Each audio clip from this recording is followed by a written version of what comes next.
Pretty much every major city here in the country has faced, well, absolute mayhem and chaos lately. Basically, in the former capital of Kazakhstan, in the city of Almaty, situation got completely out of control. Basically, there protesters managed to completely drive out any sort of law enforcement from the city, from the premises.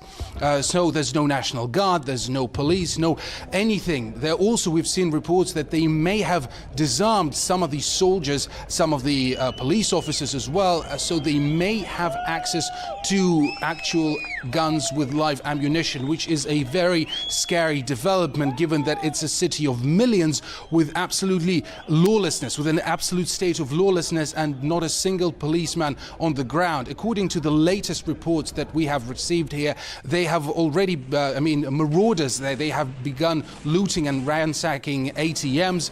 They have captured the airport in that city.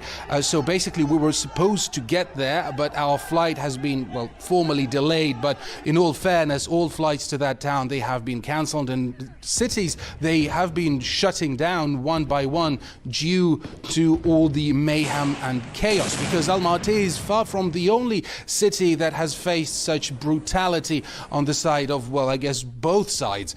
Other towns as well, and in some other smaller cities, there the police, they actually switched sides and joined the protesters. Again, going back to the former capital there as well, for example, protesters, they stormed the local mayor's office, and they set ablaze every single floor of it, and they also stormed the former presidential residence, and they set it ablaze as well. Now, just in the past coming minutes, we've heard from the incumbent president of Kazakhstan, Kassym-Jomart Tokayev.